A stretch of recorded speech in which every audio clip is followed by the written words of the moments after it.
sirah tentang haji dan umrah ya. Ini sebagai upaya kita, ikhtiar kita menyempurnakan ikhtiar kita untuk ziarah ke Baitullah. Bapak Ibu rahimakumullah, eh, sebelumnya kami mengucapkan selamat tahun baru Hijriah yang kadang-kadang dilupakan oleh umat Islam. Sepenting apa kita mengetahui tahun baru ini atau bulan-bulan Hijriah ini, sering ibadah kita, karena di dalam bulan-bulan Hijriah ini ada ibadah yang ibadah itu sangat berhubungan dengan waktu. Dan termasuk ibadah itu, waktunya itu mahsusah, waktunya itu tertentu, sehingga kita harus mengetahui kapan kita menunaikan ibadah haji. Dan artinya mengetahui rangkaian bulan Hijriyah itu menjadi keniscayaan kewajiban bagi kita. Baik, ayah Bapak Ibu rahimakumullah, eh,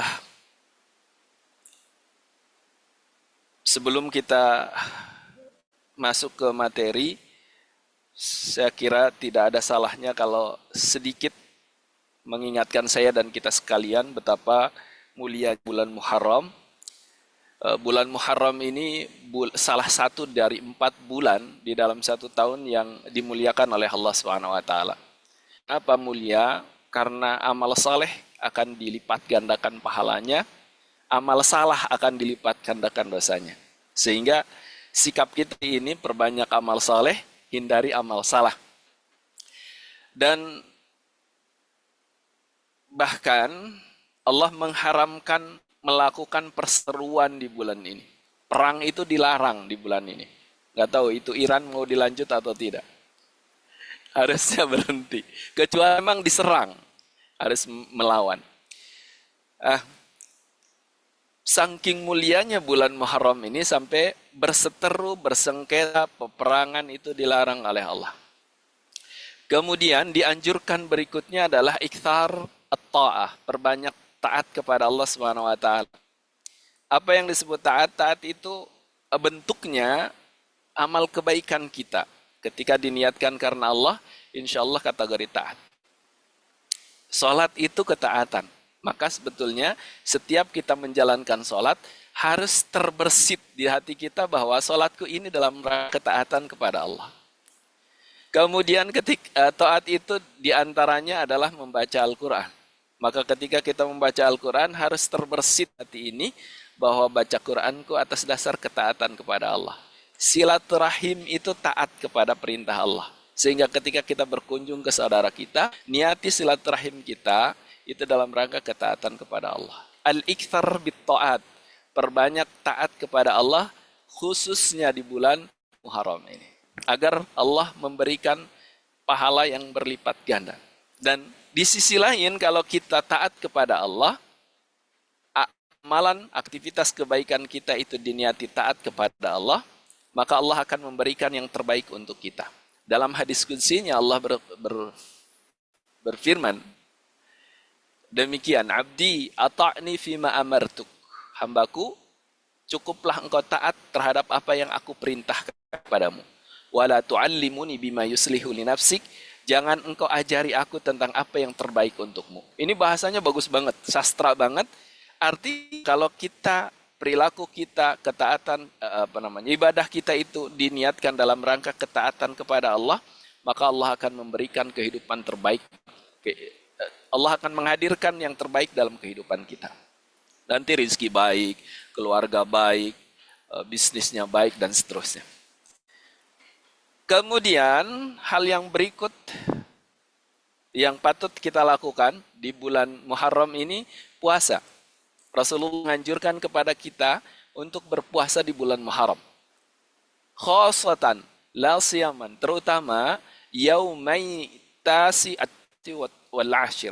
Khususnya nanti di tanggal 9 dan tanggal 10. Pada dasarnya kita kalau mau puasa itu dari tanggal 1 sampai tanggal akhir di bulan Muharram ini boleh. Boleh. Tetapi kalau tidak menjalankan ibadah puasa di bulan Muharram ini sepanjang bulan, maka minimal di 2 hari, kata Rasulullah, yaitu di tanggal 9 dan tanggal 10 Muharram. Walau Rasulullah hanya pernah melakukan puasa di bulan Muharram ini di tanggal ke-10-nya. Ketika Rasulullah ke Madinah, ini kronologinya ya, sejarahnya. Falamma qadimal Madinah, ketika Rasulullah ke Madinah, wajadal yahud yasumun. Beliau menemukan, bertemu dengan orang-orang Yahudi sedang berpuasa di tanggal 10 Muharram. Kemudian ini membuat Nabi bertanya, "Limadza tasumun?" Kenapa kalian berpuasa? Maka orang-orang Yahudi menjawab, "Al-yaum najallahu Musa wa qaumahu min Fir'aun." Hari ini Allah selamatkan Nabi Musa dan pengikutnya dari kejaran Fir'aun. Dalam rangka syukuran pada Allah kami puasa. Maka kemudian kata Rasulullah, "Ana ahaqqu bi Musa." Kalau gitu saya lebih berhak mengikuti Nabi Musa untuk bersyukur atas keselamatan Nabi Musa. Kemudian Rasulullah berpuasa di tanggal 10 Muharram.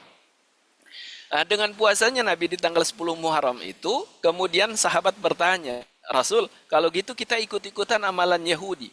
Maka kemudian agar beda puasanya, kata Nabi, "Idza kana amul muqbil." Seandainya saya hidup sampai tahun depan, la asum, aku akan berpuasa yaumat tasi wal ashir, tanggal 9 dan tanggal 10.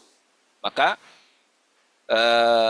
tetapi Rasulullah wafat di tahun itu tidak sempat menunaikan ibadah puasa di bulan Muharram tanggal 9 dan tanggal 10. Dan hari ini berlaku bagi kita hukum syariahnya ketika puasa di bulan Muharram ini tanggal 9 dan 10. Ini keutamanya luar biasa, akan mengampuni, menghapus dosa 1 tahun yang lalu yang sudah kita lakukan. Karenanya tidak pantas bagi kita untuk melewatkan momen puasa Muharram ini. Insya Allah tahun ini puasa Muharramnya itu tanggal 10-nya itu Ahad ya. Maka nanti itu Ahad atau Ahad Senin boleh. Asal tidak Ahad saja. Bagaimana kalau hanya Ahad? Boleh-boleh saja, tetapi tidak sesempurna kalau kita Sabtu Ahad atau Ahad Senin. Baik, kemudian yang terakhir sebelum kita masuk materi, hal yang harus dilakukan di tahun baru Hijriah ini, di bulan Muharram ini adalah Islah nafsi, memperbaiki diri kita. Bahwa tahun baru Hijriah adalah tahunnya hijrah. Hijrah, perbaikan, maknanya adalah perbaikan diri, perbaikan keluarga, termasuk perbaikan kehidupan, ekonomi, dan seterusnya. Bahkan ada yang mengatakan Raddul Zalim, 1 Muharram atau tahun baru Islam ini dianjurkan untuk mengembalikan hak-hak orang lain, termasuk berhutang, bayar hutang. Bayarlah hutang hari ini, maka insya Allah kita akan mendapatkan keutamaan yang luar biasa. Baik, Bapak Ibu rahimakumullah, itu sekilas kaitannya dengan Muharram. Jangan lewatkan untuk melakukan kebaikan-kebaikan, hindari keburukan, dan kembalikan kembali hak-hak orang lain. Insya Allah kita akan menjadi makhluk manusia yang hijrah dari keburukan menjadi manusia yang saleh. Si Allah Subhanahu Wa Taala. Amin ya Rabbal Alamin. Baik, saya diminta untuk menyampaikan sekilas kaitannya dengan sejarah ibadah haji ya. Kalau kita perhatikan dalam sejarah bahwa rangkaian ibadah haji, ibadah umrah itu nampak tilas rangkaian perilaku Nabiullah Khalilullah Ibrahim alaihi salam. Bahwa menunaikan ibadah haji ini jauh sudah dilakukan sebelum Nabiullah Muhammad sallallahu alaihi wasallam. Jadi dulu juga sudah ada yang melakukan ibadah haji. Bahkan sejarah yang populer ketika Allah Subhanahu wa taala memerintahkan Nabi Ibrahim untuk membawa keluarganya Siti Hajar dan putranya yang masih kecil Ismail untuk menetap di Mekah. Dulu bukan Mekah. Dulu disebutnya di dalam Al-Quran itu Wadin. lembah saja. Dan itu ujian, tugas dan ujian terbesar bagi Nabiullah Ibrahim. Dan ketika Nabi Ibrahim menempatkan Siti Hajar dan Ismail di lembah itu tuh masih gersang.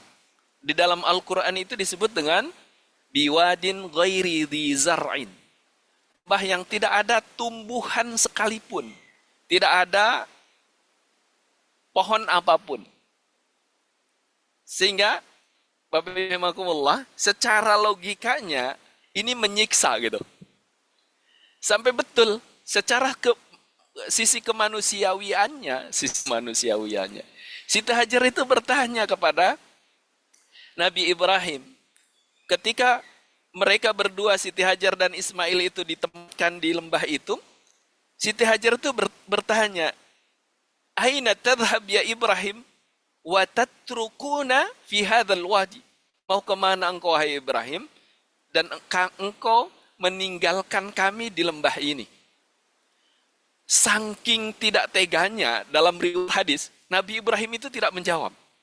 Membelakangi sambil berjalan gitu menuju Palestina karena Allah memerintahkan Allah Ibrahim untuk ke Palestina. Dan pertanyaan terakhir yang pertanyaan itu dijawab oleh Nabi Ibrahim. Pertanyaan Siti Hajar dengan kalimat Allahu amaraka bihada. Apakah Allah yang memerintahkan untuk menempatkan kami di tempat ini? Maka Nabi Ibrahim menjawab sambil pergi, "Na'am." Iya, Allah lah yang memerintahkan aku agar menempatkan engkau wahai istriku dan aku di tempat ini. Dan itu berat. Begitu kata Nabi Ibrahim, "Na'am, Allahu amarana." Allah memerintahkan kita untuk tinggal di tempat ini, maka apa sikapnya Hajar? Ini istri yang baik luar biasa, keimanannya kuat. Dengan kalimat idzan la yudayyi'una, insyaallah Allah tidak akan menyia-nyiakan kami. Keimanan yang luar biasa, mengenyampingkan logika, karena secara logika dengan pembekalan yang sedikit, hanya kurma dan air yang terbatas, itu mau tinggalkan perjalanan jauh ke Palestina sekitar ribuan kilometer dan tidak ada tempat siapapun. Bahkan dalam riwayatnya itu alladzi laisa fihi unasun wala syai'. Di sana itu tidak ada kehidupan, tidak ada orang, tidak ada benda apapun. Blas, hanya gurun pasir. Sisi logika satu kali lagi. Tidak logis kalau harus tinggal di tempat itu. Tetapi ketika Siti Hajar mendengar ini perintah Allah, maka apa jawaban Siti Hajar?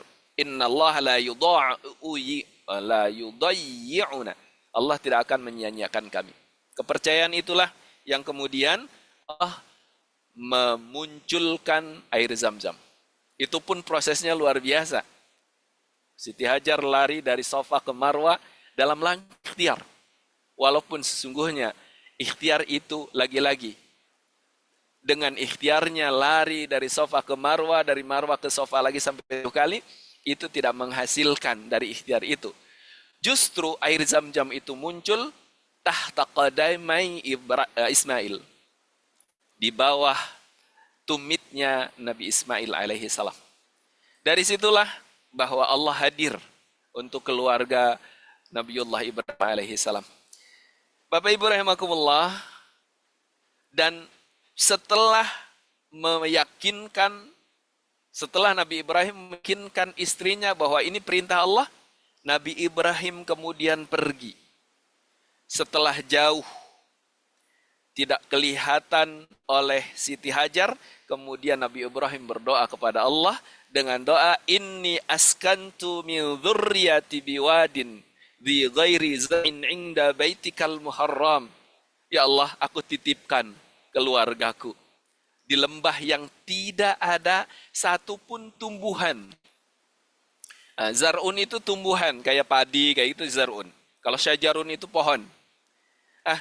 Kata Nabi Ibrahim dalam menghadap ke Ka'bah, Rabbi inni askantu, ya Allah, Rabbana inni askantu min dzurriyyati biwadin ghairi dzi zar'in 'inda baitikal muharram. Tuhan, wahai Tuhan kami titipkan, kami tempatkan keturunan kami sebagai keturunan kami di lembah yang tidak ada satupun pohon, tidak ada satupun tanaman. Rabbana liyuqimus shalah, ya Allah, semoga Engkau jadikan mereka itu orang-orang yang mendirikan salat. Al-afidatan nas tahwi ilaihim. Jadikan hati-hati manusia ingin mengunjungi tempat itu. Ini fakta terkabulnya doa Nabiullah Ibrahim, bahwa di saat tidak mungkin ada orang berkunjung ke tempat itu karena tidak ada apa-apa, tetapi keyakinan Nabi Ibrahim Allah akan mengkabulkan doanya dengan kalimat faj'al afidatan nas tahwi ilaihim. Ya Allah, jadikan hati manusia untuk kepengin mengunjungi lembah itu. Hari ini nyata, kita apalagi yang sudah pernah ke sana itu pasti rindu, kangen. Itu yang disebut dengan tahwi, cenderung merindu, menginginkan berulang-ulang mengunjungi, berziarah ke tempat itu. Makbulnya doa Nabiullah Ibrahim, bahwa kemudian warzuqhum minas thamarat, berilah mereka itu rizki dari buah-buahan. Lagi-lagi tidak logis bahwa di sana itu akan ada buah-buahan, karena apapun tidak tumbuh di sana. Gers. Tapi hari ini fakta bahwa doa Nabiullah Ibrahim makbul. Di sana buah apapun ada. Cenderung bahkan murah di sana itu buah-buahannya. Masya Allah, apapun ada itu. Dari mana? Allah alam. Yang penting, kata Nabi Ibrahim, berilah penduduk keturunan kami dan orang-orang yang berziarah ke Baitullah dengan rizki buah-buahan. Hari ini, fakta nyata bahwa di Mekah itu luar biasa. Apa endingnya? La'allahum yashkurun, agar mereka itu bersyukur. Maka, Bapak Ibu rahimakumullah, jangan pernah lewatkan nanti kalau kita ziarah di sana, perbanyak bersyukur karena satu kenikmatan yang luar biasa ketika Allah memanggil kita untuk menziarahi Baitullah itu, rumahnya Allah. Perbanyak bersyukur, perbanyak bersyukur. Satunya adalah syukur nikmat kehidupan menjadi seorang mukmin muslim. Yang kedua, syukuri atas diberi kesempatannya menziarahi rumahnya Allah di sana. Bapak Ibu rahimakumullah, kemudian kapan diwajibkannya ibadah haji bagi umat Islam hari ini? Dalam sebuah riwayat tanggal 9 tahun ke-9 Hijriah ya. Dalam sebuah kitab Taisiril Alam, faradallahu ibadat al-hajj sanat at-tahsi' min al-hijrah. Allah memfardukan, mewajibkan ibadah haji ini tahun ke-9 Hijriah. Kemudian wajah Rasulullah sallallahu alaihi wasallam fi sanatil ashir. Rasulullah menunaikan ibadah haji di tahun ke-10. Dan setelah Nabi di tahun ke-10 haji, maka tidak pernah haji lagi. Karena itu merupakan haji wada. Haji terakhir Rasulullah menunaikannya. Walam yahujjan nabi illa marratan wahidah. Nabi tidak pernah, Nabi hanya satu kali dalam seumur hidupnya menunaikan ibadah hajinya. Yang banyak dilakukan oleh Rasulullah itu umrah. Karenanya Bapak Ibu, yang sudah pernah menunaikan ibadah haji, satu kali saja sudah. Karena kewajibannya hanya itu. Setelah itu kalau kangen itu jangan naik haji. Karena negerinya lama dan mahal. Umroh saja melalui trip thru. Apa ini? Mulai apa ini? Umroh saja. Usah haji. Lebih-lebih hari ini tuh ketat sekali ya. Tidak bisa pakai Visa Furoda saja kan kemarin tidak turun ya. Eh, Apalagi visa yang lain, visa multiple, visa ziarah itu sudah dilarang ya. Bapak Ibu rahimakumullah, Rasulullah hanya haji satu kali saja. Yang sering Rasulullah itu umrah. Karenanya ini pelajaran kita bahwa haji itu kewajibannya seumur hidup sekali. Kalau Bapak Ibu punya uang, nggak usah haji, jarahnya, ke Baitullahnya, cukup umrah saja. Dan bisa berkali-kali umrah itu. Sebulan sekali atau sebulan dua kali juga boleh. Karena haji itu kan fi zamanin maksus, waktunya tertentu. Kalau umrah sepanjang zaman sih sebetulnya ya. Walaupun di Zulqa'dah, Zulhijjah itu sudah dilarang umrah. Kalau visanya umrah ya. Baik Bapak Ibu rahimakumullah, di tahun ke-10 inilah Rasulullah naik haji bersama tis'una alf min ashabihi. 9.000 orang dari sahabat Nabi ikut haji dengan Rasulullah SAW, dan haji itu disebut haji wada, haji terakhir di mana Rasulullah SAW wafat di tahun itu. Dan dalam haji wada'nya kayak gini, kullukum li Adam wa Adam min turab inna akramakum indallahi atqakum laysa li arabiyyin fadlun ala a'jamiyyin illa bittaqwa. Ini yang sangat menyentuh, bahwa kata Rasulullah sebelum menyampaikan kalimat ini, wahai para sahabatku, aku belum tentu dengarkan nasihatku. Aku belum tentu hidup di setelah tahun ini. Dan betul, itu tahun terakhir Rasulullah, kemudian Rasulullah wafat. Pesannya yang luar biasa, pesan persatuan. Kalian berasal dari Nabi Adam. Nabi Adam berasal dari tanah. Dan sungguh orang yang paling mulia di antara kalian orang yang bertakwa. Bukan orang yang kaya. Bukan orang yang punya jabatan. Laisa li arabiyyin fadlun wala ala ajamin. Bahkan kata Rasulullah, orang Arab itu tidak utama dibanding dengan orang Indonesia. Sama saja. Yang membedakan illa bittaqwa, kecuali ketakwaan. Bapak Ibu rahimakumullah, kita mengeluarkan banyak uang ziarah ke Baitullah, itu motivasinya takwa. Itulah yang membuat kita beda, itulah yang membuat kita mulia di sisi Allah Subhanahu wa taala. Karenanya luruskan niat semurni-murninya ketika kita nanti ziarah umroh, bahwa kita dalam rangka taat kepada Allah Subhanahu wa taala. Kita dalam rangka menjalankan ketaatan kepada Allah, maka insya Allah pengorbanan kita, baik itu materi maupun tenaga, waktu, akan bernilai ketakwaan dan ketaatan kepada Allah. Dampaknya, hikmahnya insya Allah Allah akan hadirkan yang terbaik untuk kita. Karenanya ada banyak orang testimoninya ketika umrohnya itu karena Allah, ketika umrohnya murni ziarah Baitullah, tidak karena motivasi lain, maka pulang umroh itu dia akan dipermudah oleh Allah Subhanahu wa taala dengan semua urusannya, dan bahkan Allah akan berkahi bisnisnya dan seterusnya. Nah kata Rasulullah,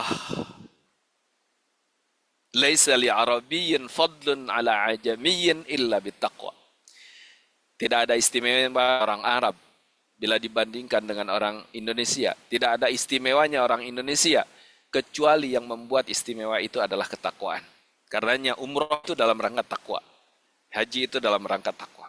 Insya Allah kita akan menjadi manusia muttaqin sebagai hamba Allah Subhanahu wa taala.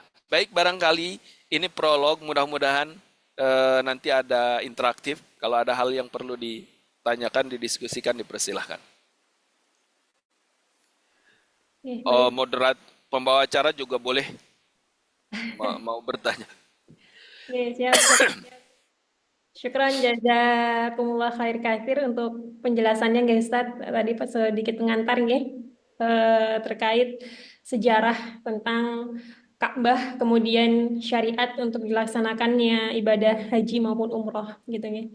Ya, Bapak Ibu semua, semoga tadi apa yang disampaikan oleh Ustadz menjadi tambahan bekal kita nih, tambahan ilmu, wawasan kita untuk agar kita senantiasa ketika kita bisa apa melaksanakan umroh nanti kita juga berlandaskan niat yang lurus, kemudian juga dengan persiapan yang cukup ya, terutama juga dalam eh, apa namanya dalam segi ilmu pengetahuannya seperti itu.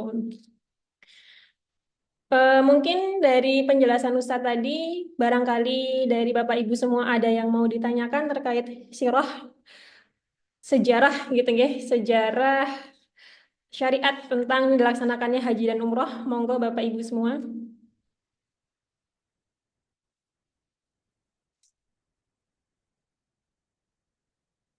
Ya.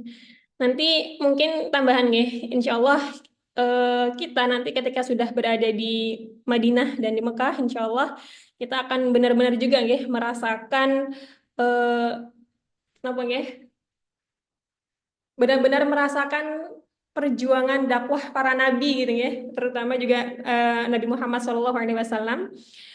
Kita akan melihat langsung ke di sana medannya seperti apa, kemudian juga kita akan merasakan gitu ya, walaupun apa ya, kan sholat di Masjid Nabawi itu pahalanya 1.000 kali lebih banyak ya daripada kita sholat di masjid-masjid pada umumnya gitu.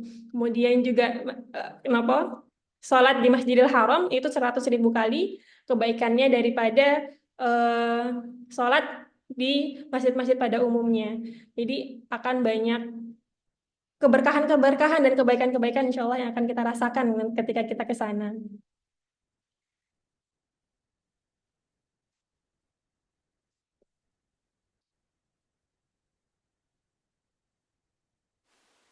Monggo Bapak Ibu ada yang mau ditanyakan buatan? Boten. Buatan nggih. Nggih, menawi mboten nggih sampun Ustaz, matur matur nuwun sanget. Nggih, Jazakumullah khair kasir nggih, sekali lagi saya ucapkan. eh nggih. ya semoga tadi apa yang jenengan sampaikan benar-benar bisa kita pahami dan benar-benar menjadi bekal kita ya Ustaz sebagai apa calon jamaah untuk melaksanakan ibadah nanti di sana. Doakan semoga nanti jamaah kita dalam melaksanakan ibadah umrohnya menjadi umroh yang mabrur dan mabrurah Ustaz. Semoga diberikan kemudahan, Amin. kelancaran dalam setiap prosesnya. Ya, Amin, amin, ya Rabb. amin amin ya robbal alamin. Eh, jika tidak ada pertanyaan dari Bapak Ibu semua, mungkin Zoom kita pada siang hari ini cukup sampai di sini. Sedikit pengumuman ya Bapak Ibu. Insya Allah di awal bulan Juli nanti, mungkin sekitar tanggal 6, itu kita akan melaksanakan manasik offline. Manasik offline nanti akan ada penjelasan tentang rukun umroh, ya Bapak Ibu. Akan ada penjelasan tentang keutamaan dan rukun-rukunnya umroh. Kemudian juga sekaligus pembagian perlengkapan persiapan Bapak Ibu semua untuk melaksanakan umroh. Jadi insya Allah dimohon pada Bapak Ibu semua untuk bisa hadir. Untuk waktu dan lokasinya insya Allah akan diinformasikan menyusul melalui WhatsApp grup. Seperti itu. Ya, mungkin itu saja. Oh iya, eh, kemudian untuk niki apa? Minta tolong kepada Bapak Ibu nggih untuk bisa bersama-sama kita melaksanakan syiar Baitullah.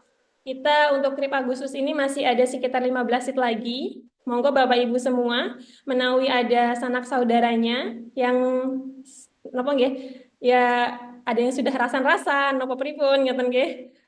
Bisa diajak untuk bisa bersama-sama kita meraih kemuliaan daripada ibadah umrah itu sendiri. Dan semoga nanti ketika jenengan mengajak dan ada yang apa ya, ada yang tergerak hatinya untuk melaksanakan ibadah umrah, insya Allah nanti pahalanya juga akan terus mengalir ke Bapak Ibu semua. Mungkin cukup sekian dari saya. Kurang lebihnya mohon dimaafkan apabila ada salah kata dan sikap. Kita akhiri dengan membaca hamdalah bersama. Alhamdulillahirabbil alamin. Istighfar 3 kali dan doa. Astagfirullahaladzim, astagfirullahaladzim, subhanakallahumma bihamdika asyhadu an la ilaha illa anta astaghfiruka wa atubu ilaik. Ya, sekian dari saya, kurang lebihnya mohon maaf. Assalamualaikum warahmatullahi wabarakatuh. Waalaikumsalam warahmatullahi wabarakatuh. Nyuwun Maria. pangapunten. Sun. Nggih, tonggo.